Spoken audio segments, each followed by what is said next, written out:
Vamos conversar hoje sobre o Teorema de Pitágoras. Primeiro vamos ver quem foi Pitágoras. Então aqui temos uma imagem do Pitágoras, é de uma estátua.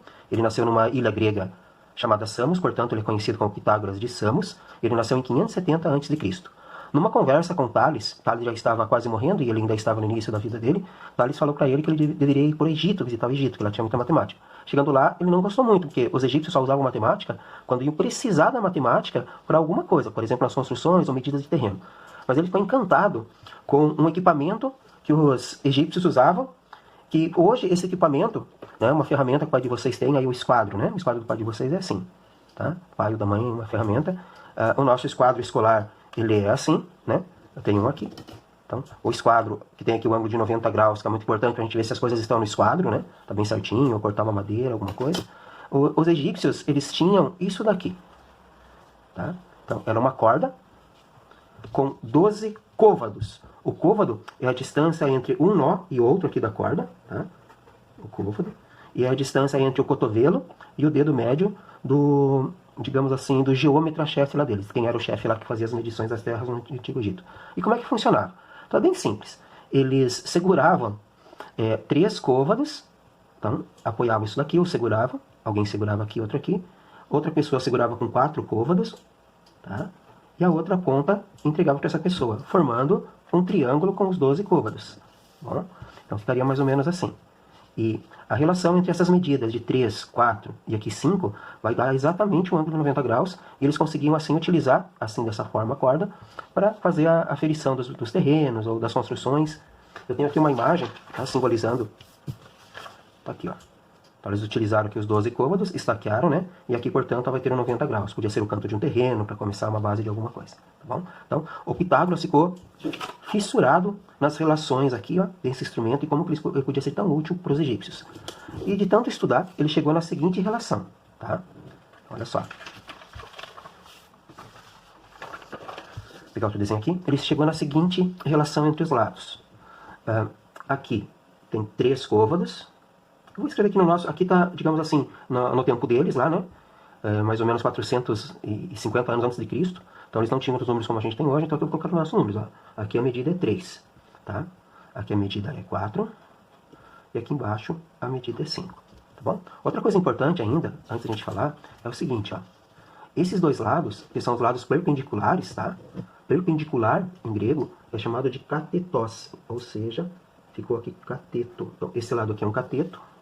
Esse aqui é o outro cateto, tá bom? Cateto e cateto. Aí no triângulo retângulo, o lado mais comprido, ó, que é mais comprido, ou o oposto ao 90 graus, aqui é o ângulo de 90 graus, você imagina uma seta, ele vai apontar para o lado oposto. Então esse lado oposto ao azinho é chamado de hipotenusa. Tá bom? Então nós vamos estar tratando assim, cateto, cateto e hipotenusa.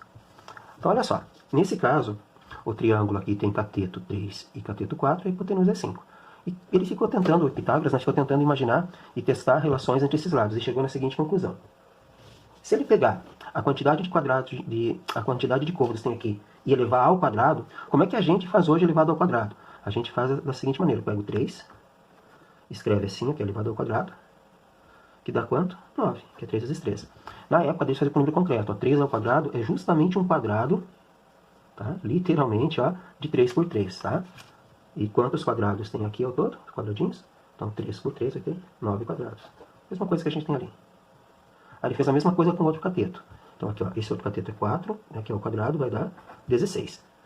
Né? E de maneira concreta, então, aqui tem o quadrado, ó, com os 4 côvados. Então aqui temos 16. E ele verificou o seguinte, se a gente somar a quantidade de quadrados daqui com o daqui, vai dar exatamente a quantidade aqui, ó. Porque reparem que 5 ao quadrado é 25. E se você pegar e somar 9 com 16, vai dar 25. Então aqui, ó, estamos 25 quadrados. Então esse é o teorema de Pitágoras, tá? Então aqui é a hipotenusa, ou seja, olha só, a hipotenusa ao quadrado é igual à soma dos catetos também ao quadrado. Então o quadrado da hipotenusa é igual à soma dos quadrados dos catetos, tá? E essa relação aqui, essa formulazinha, é uma das fórmulas matemáticas mais usadas. E nós vamos ver como é que ela funciona agora em alguns triângulos. Vamos lá. Vamos ver agora alguns exemplos, tá, de como pode aparecer aí nos nossos exercícios. Então nós temos aqui, ó, um primeiro triângulo, retângulo, aqui tem um ângulo de 90 graus. Nós vamos pegar um rascunho para resolver. Vamos escrever a forma aqui do teorema de Pitágoras, tá? Então, é hipotenusa ao quadrado igual a cateto ao quadrado mais cateto ao quadrado. Agora é o seguinte, ó, vamos identificar aqui no triângulo quem é a hipotenusa. Tem duas maneiras de a gente fazer. Ou é o lado mais comprido no triângulo retângulo, ou o lado oposto ao ângulo de 90 graus. Então, se você vir aqui no ângulo de 90 graus e fazer uma setinha, vai sempre apontar para a hipotenusa. Nesse caso aqui, a hipotenusa é o x. Então, vamos substituir aqui na fórmula. Então, vai ficar x ao quadrado. E os catetos, né, que são 20 e o 15, também pela formulazinha devem estar ao quadrado. Agora é só resolver aqui, a gente descobre o valor de x. Então, x ao quadrado a gente repete. 20 ao quadrado, 20 vezes 20. Não vai fazer 20 vezes 2, tá? 20 vezes 20 é 400. Mais 15 vezes 15, 225. Repete aqui o x ao quadrado e soma 400 com 225, dá 625. Agora é o seguinte, ó. Para a gente tirar esse quadrado, quando a gente tira o quadrado, passa para o outro lado, raiz quadrada. Qual que é a raiz quadrada de 625? É 25. Portanto, esse primeiro exemplo nosso aqui, o x é igual a 25 centímetros. Vamos agora ao segundo exemplo. Esse daqui. Também vamos tentar identificar aqui rapidinho quem é a hipotenusa. Ó, de novo, a hipotenusa é o x. Fica um pouquinho mais fácil de fazer quando a hipotenusa é o x. Por quê? Porque a hipotenusa está antes do igual. Daí aqui já fica o x, ó, antes do igual ao quadrado.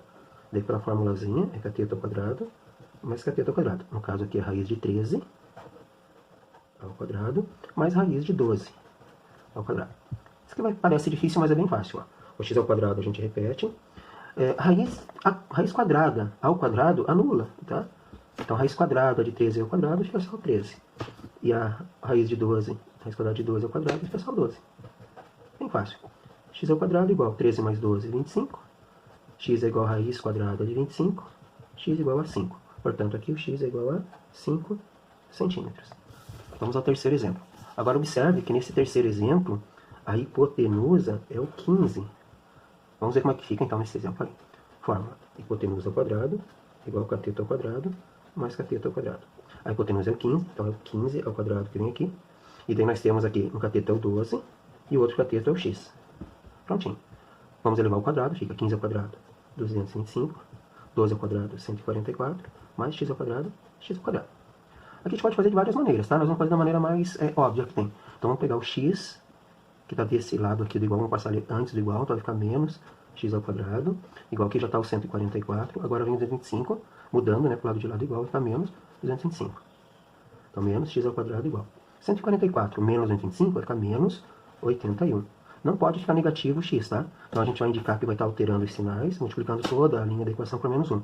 Isso altera os sinais de positivo para negativo e de negativo para positivo, que é o que a gente quer. E, portanto, se x ao quadrado é 81, x é igual a raiz quadrada de 81, ou seja, 9. Então aqui o x é igual a 9 centímetros.